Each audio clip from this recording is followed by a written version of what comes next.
We are fast approaching the portion of every semester, kapatid, where our professors may be missing in action.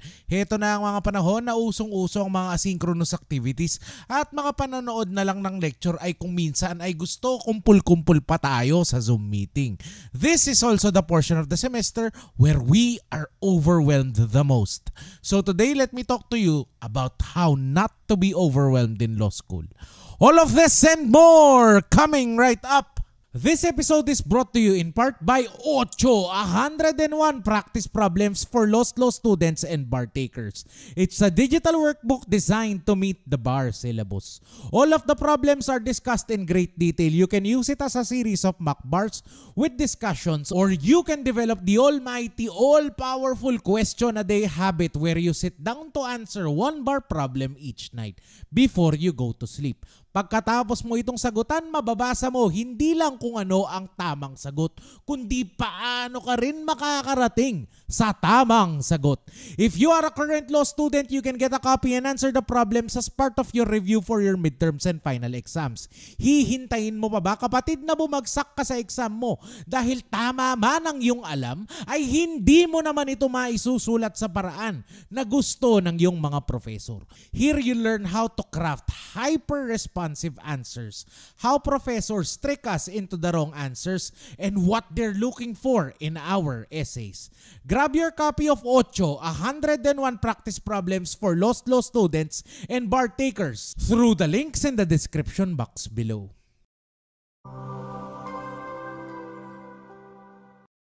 Hi, my name is Lex and welcome to Lex in Motion. In this channel, I'll be helping you build your competence, confidence, and capability in law school.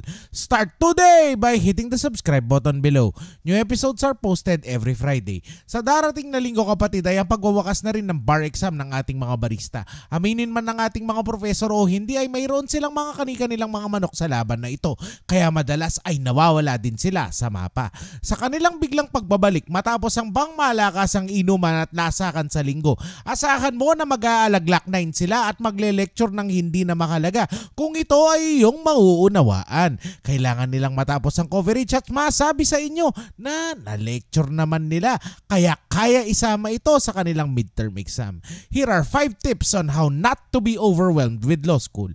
Tip number 1, always begin with the plain language of the law. Some say that the law is complicated. That is true to a point, especially for someone or anyone who hasn't experienced the process or the reasoning behind the law.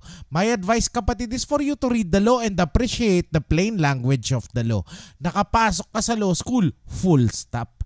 Ibig sabihin nito ay may sapat na batayan ng iyong mga professor na asahan na ikaw ay nakakaunawa naman ng wikang Ingles, kahit ikaw gay nakapagtapos laang sa mataas na paaralan ng City of Maa. Your admission into law school carries with it the reasonable presumption that you have the minimum competence to make it through law school.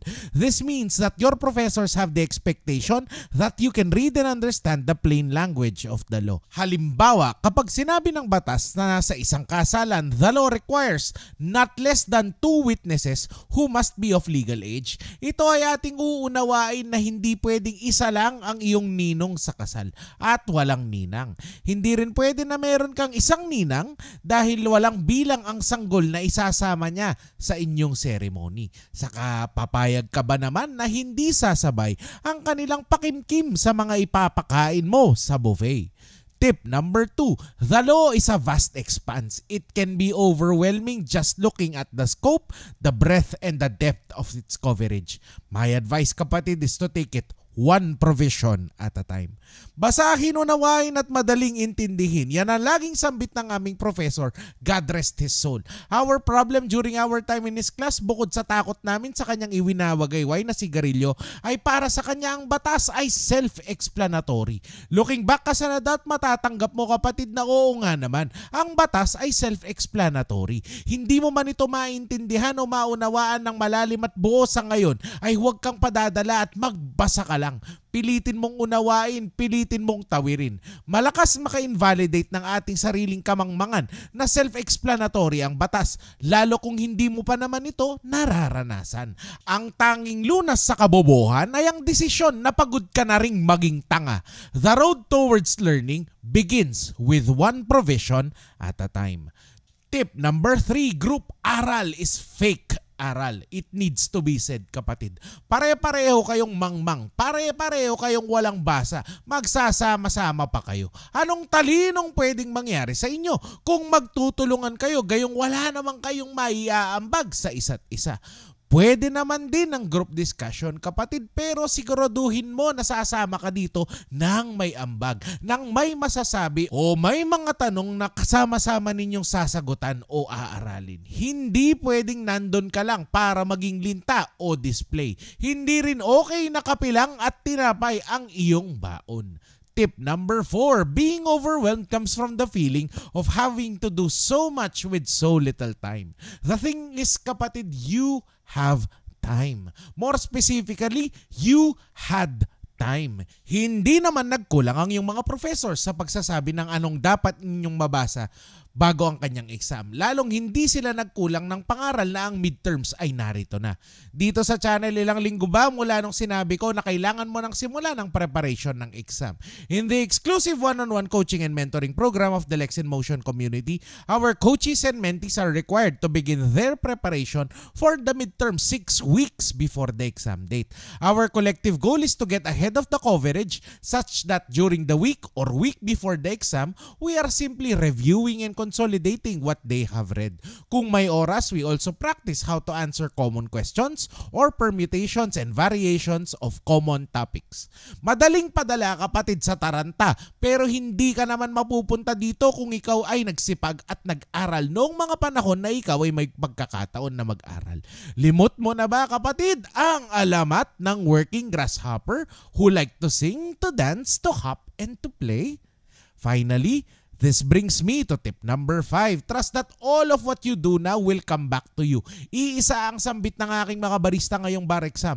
Pagkatapos ng bawat araw ng pagsusulit, sama-sama naming pinag-uusapan ng kanilang mga naging karanasan sa isang araw at pwede ding pag-usapan ng kanilang mga sagot. Laking tuwa nila na tumutunog daw ang kaset ni Celine Dion. It's all coming back to me now.